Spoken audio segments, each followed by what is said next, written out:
HS high school మార్కులపుట్టి గ్రామంలో 8వ తరగతి చదువుతున్నాను. మాది కొమరాల మండలం, పార్వతీపురం, మన్యం జిల్లా.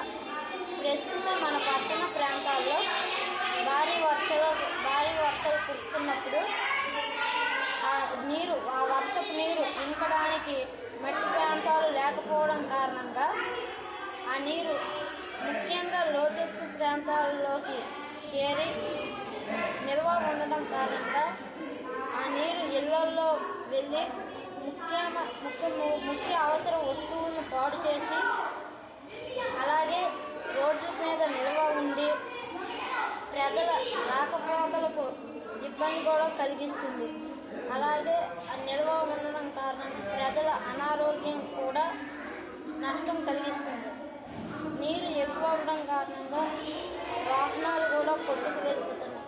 దాని కారణంగా ప్రజా నష్టం కూడా జరుగుతుంది.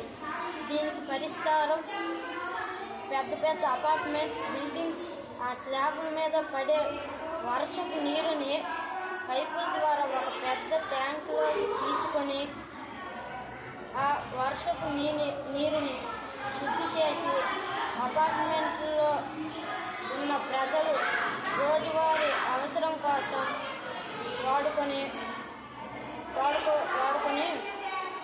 దీని కారణంగా లోతెత్తు ప్రాంతాలు మునిగిపోకుండా కాపాడవచ్చు. అలాగే నీరు కూడా ఆదా చేయవచ్చు.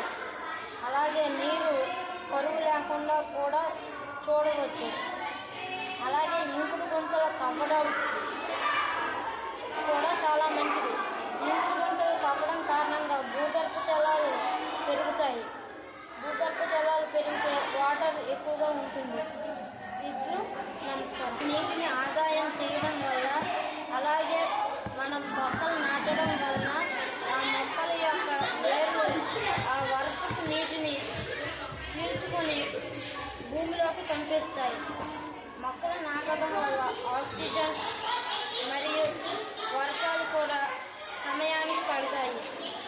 ఇంటింటికి డ్రైనేజీలు క్లీన్ చేస్తే ఆ వర్షపు నీరు డ్రైనేజీల ద్వారా చెరువుల్లోకి వెళ్తుంది. అలాగే ఇంటి ముందు ఇంకుడు గుంతలు తవ్వడం చేయాలి.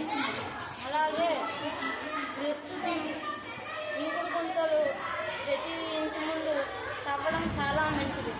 తవ్వకపోతే వరదలు వస్తాయి. మొక్కలు పెంచితే ప్రతి ఒక్కరూ ఒక్కొక్క మొక్కను పెంచితే